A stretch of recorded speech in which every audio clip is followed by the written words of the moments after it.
நடுவர் அவர்களே, விளம்பரம் இன்னைக்கு நமக்கு தேவைதான். என்னடா இவன் விளம்பரம் தொல்லைன்னு சொல்லிட்டு இப்போ தேவைன்னு சொல்கிறான்னு பார்க்குறீங்களா? ஆமாங்க, விளம்பரப்படுத்துங்க. ஆனால் எதை செஞ்சாலும் விளம்பரப்படுத்தாதீங்க தாங்க நாங்கள் பேச வந்திருக்கோம். ஐயா, இன்னைக்கு ஒரு ஜவுளி கடைக்காரன் எதுக்கு விளம்பரம் பண்ணுறான்? தன்னோட கடையில் இருக்க துணிங்க தான் சிறந்ததுன்னு சொல்லி விளம்பரம் பண்ணுறான். ஒரு நகை கடைக்காரன் எதுக்கு விளம்பரம் பண்ணுறான்? தன்னோட கடையில் இருக்க நகைங்க தான் சிறந்ததுன்னு சொல்லி விளம்பரம் பண்ணுறான். ஒரு கார் கம்பெனிக்காரன் எதுக்கு விளம்பரம் பண்ணுறான்? தன்னோட கம்பெனியில் தயாரிக்கிற கார் தான் சிறந்ததுன்னு சொல்லி விளம்பரம் பண்ணுறான். ஆனால் நம்ம ஆளுங்க மட்டும்தான் நம்மளே விளம்பரம் பண்ணிப்பாங்க. சமீபத்தில் வாட்ஸ்அப்பில் ஒரு ஃபோட்டோவை பார்த்தேங்க. அதாவது கணவனும் மனைவியும் ஒன்றா இருக்கிற மாதிரி ஒரு ஃபோட்டோ. இந்த காலத்தில் இது ரொம்ப அதிசயம்தான். அதுவும் 2 பேர் கையிலையும் அப்படியே நகைக்கடைக்கு விளம்பரம் தர மாதிரி கழுத்துலையும் கையிலையும் நிறைய நகைங்களை போட்டுக்கிட்டு 10 விரலில் 10 மோந்திரம் வேறு. சரி, கீழே ஒரு 2 வரி போட்டிருந்தாங்க. என்னடா படிக்கலான்னு சொல்லி படித்தா, பொண்ணும் பொருளும் இருந்தால் தான் 10 பேராவது பாசமாக பழகுவாங்களாம். இப்படி சுய விளம்பரம் செய்கிற எல்லாருக்கிட்டையும் ஒன்று சொல்லிக்கிறேன். பொண்ணும் பொருளும் இருந்தால் 10 பேர் தாங்க பழகுவான். பொண்ணும் பொருளும் இருந்தால் 10 பேர் தாங்க பழகுவான். அதை 4 பேருக்கு கொடுக்குற நல்ல குணம் இருந்தால் பழகிற அத்தனை பேருமே பாசமாக பழகுவாங்க. உடனேங்க ஒருத்தர் ஒரு குடும்பத்துக்கு ஒரு 50 ரூபாய் காய்கறி வாங்கிட்டு போயிட்டு அவங்க இல்லாதப்பட்ட ஒரு குடும்பத்துக்கு போய் கொடுக்குறாரு. அந்த காய்கறி பையில் வெறும் 4-5 வகையான காய்கறி தாங்க இருக்குது. அவர் அந்த குடும்பத்துக்கு தன்னோட காய்கறியை தன்னோட இடது கையால் கொடுக்குற மாதிரியும் தனது வலது கையால் ஒரு செல்ஃபி எடுக்கிற மாதிரியும் ஒரு ஃபோட்டோங்க. எனக்கு என்ன தோணுச்சுன்னா, இவர் தன்னை விளம்பரப்படுத்திக்கணுன்றதுக்காக அந்த உதவியை செஞ்சாரா, இல்லை சேவை செய்யணும்னு சொல்லிட்டு விளம்பரப்படுத்துகிறாரான்னு தான் எனக்கு தெரியல. ஆக பையில் இருக்கிறது என்னமோ 4-5 வகையான காய்கறி தான், விலை 50 ரூபா தான். ஆனால் இன்றைக்கி 100 தடவை வாட்ஸ்அப்பில் வந்துட்டுருக்குங்க. ஆக நீங்கள் எதை வேணாலும் விளம்பரப்படுத்துங்க, சேவை செய்யுங்க, விளம்பரப்படுத்துங்க, தப்பு இல்லை. ஆனால் விளம்பரத்துக்காக மட்டும் சேவை செய்யாதீங்க தாங்க நாங்கள் சொல்கிறோம். ஐயா, அந்த காலத்தில் பாட்டி கூட பியூட்டியாக இருந்தாங்க. இன்றைக்கி பியூட்டி கூட பாட்டியாக இருக்காங்கன்னா உங்கள் விளம்பரத்தை நம்பி வாங்கி போட்ட ஃபேஸ் பேக்குங்களும் ஃபேஷியலும் தாங்க காரணம்.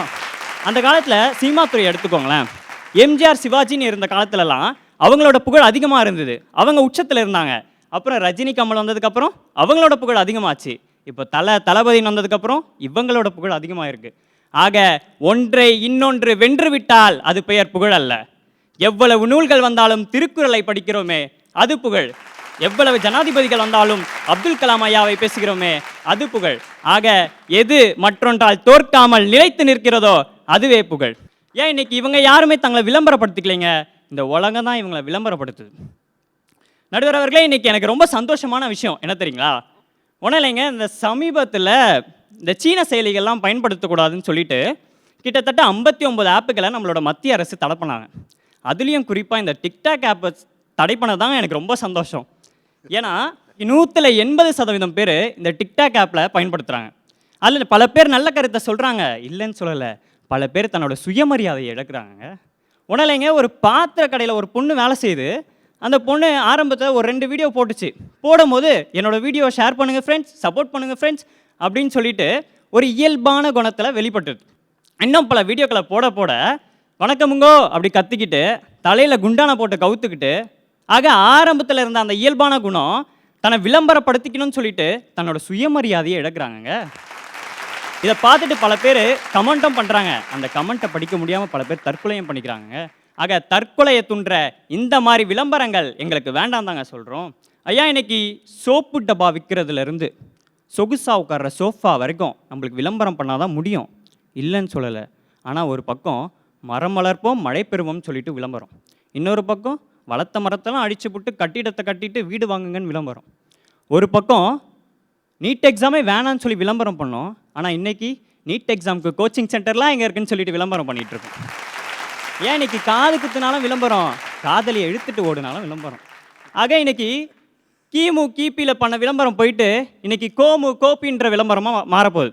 அதாவது ஒன்றும் இல்லைங்க, கொரோனாவிற்கு முன்பு கொரோனாவிற்கு பின்பு. ஆக இறுதியாக விலை மதிக்க முடியாத ஒன்று நேரம். அந்த நேரத்தை இந்த மாதிரி தேவையில்லாத விளம்பரங்களுக்கு பயன்படுத்தாமல் தேவையான விஷயங்களுக்கு பயன்படுத்துங்க என்று கூறி நல்ல வாய்ப்பளித்த நல்ல உள்ளங்களுக்கு நன்றி கூறி விடைபெறுகிறேன். நன்றி, வணக்கம்.